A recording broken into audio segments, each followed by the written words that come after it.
Et voici le premier montage qui concerne les fractions algébriques. Ce sont donc nos premiers pas. C'est parti. Alors, dans ce montage, je vous propose de définir ce qu'est une fraction algébrique, bien qu'on ait déjà peut-être une petite idée, et de parler des conditions d'existence des fractions algébriques, nom de code FRAL. Alors, définition d'une fraction algébrique, qu'est-ce que c'est une FRAL? Bien, tout simplement, une fraction algébrique est une fraction dont le numérateur et le dénominateur sont des polynômes. Alors, voici quelques exemples. X moins 3 sur x carré moins 3x plus 2, 2x moins 1 sur x carré moins 4, le numérateur est un binôme de degré 1, le dénominateur est un binôme de degré 2. À noter toutefois que ce binôme il est particulier, c'est une diff entre deux carrés.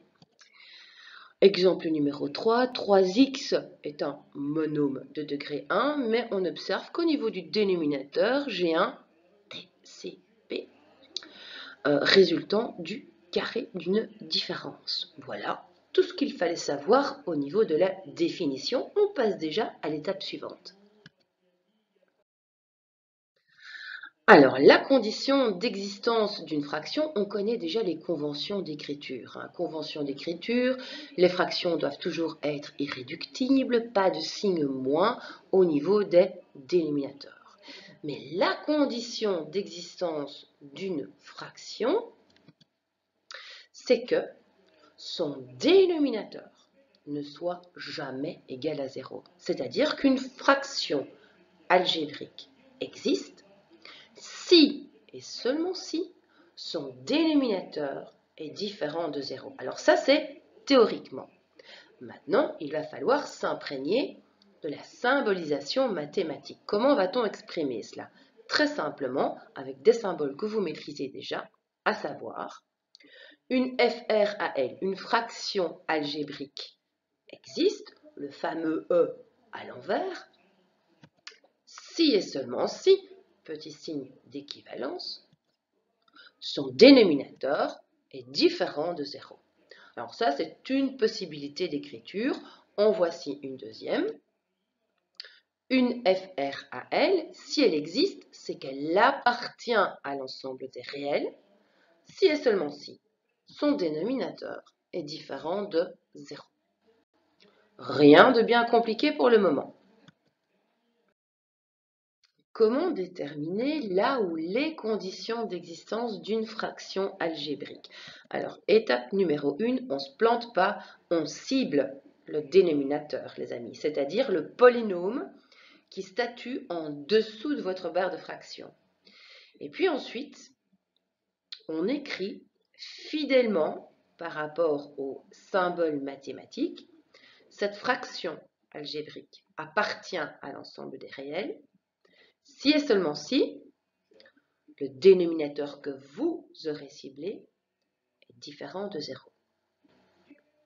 Ensuite, vous allez devoir cibler le degré du polynôme de ce dénominateur afin d'ajuster le procédé de résolution, puisque en réalité, ce qu'on va faire, c'est résoudre des équations qui seront soit de degré supérieur à 1, soit des équations de degré 1. Ça va être plus parlant avec un exemple. Partons d'un exemple, ça va être beaucoup plus concret. Donc, trouvons les conditions d'existence de la fraction ici algébrique x plus 1 sur 3 moins 3x carré. On va cibler le dénominateur et évidemment utiliser l'écriture adéquate. Le dénominateur, il s'agit du binôme du second degré 3 moins 3x carré. Et donc, cette fraction algébrique appartient à l'ensemble des réels si et seulement si le dénominateur que l'on vient de cibler et qu'on encode, 3 moins 3x carré, est différent de 0. Ce qu'on recherche, ce sont les valeurs qui vont neutraliser le dénominateur. Donc, quel est le type d'équation de ce dénominateur? S'agissant d'un binôme de degré supérieur à 1, on va devoir utiliser le procédé de résolution adéquat, à savoir que nous allons utiliser la factorisation jusqu'au moment où on obtiendra un RPN, résolution produit nul. C'est parti. Nous en étions donc ici. Reste à résoudre 3 moins 3x carré différent de 0. J'observe que j'ai une belle mise en évidence du facteur 3. 3 fois quoi? Fois le binôme 1 moins x carré. Binôme, degré 2, pas possible ça. Je vais devoir refactoriser. Ben oui, j'ai de la chance. Pourquoi? Ben, c'est une diff entre deux carrés factorisable en produit de binôme conjugué. De façon équivalente, j'obtiens alors 3 fois 1 plus x fois 1 moins x différent de 0. Quelles sont donc les valeurs à exclure pour x? Eh bien, dans la première parenthèse, je dois exclure le moins 1. Et dans la deuxième parenthèse, je dois exclure 1.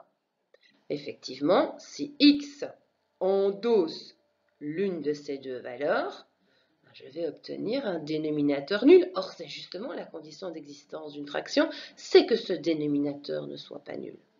Comment vais-je l'écrire? CE, c'est que x appartient à l'ensemble des réels, donc x peut avoir n'importe quelle valeur, sauf l'espèce de petite barre, deux éléments, utilisation d'accolade, et je les cite, à savoir moins 1 et 1. Autre façon d'écrire ceci, on pourrait dire CE, deux points, x différent de moins 1 et de 1. Ce sont les conditions pour lesquelles cette fraction va exister. Alors, deuxième petit exemple, ciblons là où les conditions d'existence pour la fraction algébrique 3x-7 sur 3x-4. Alors, le dénominateur et l'écriture adéquate. Le dénominateur, c'est 3x-4.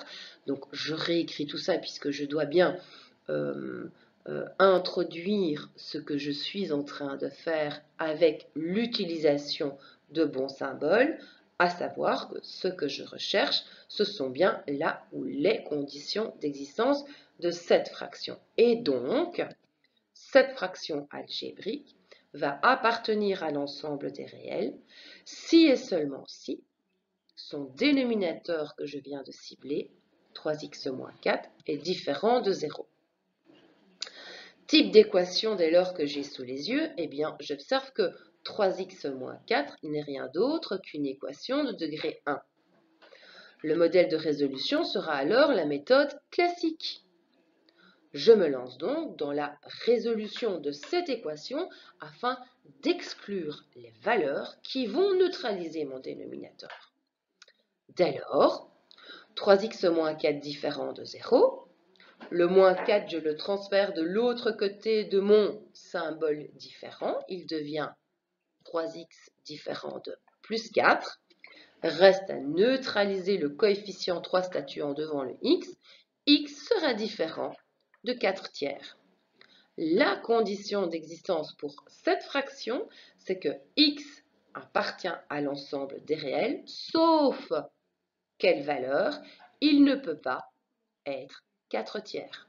Donc ça, c'est une possibilité d'écriture. Une deuxième, c'est tout simplement de dire CE, deux points, x différent de 4 tiers. Vous le voyez, rien de bien compliqué si on sait résoudre des équations de degré 1 et des équations de degré supérieur à 1.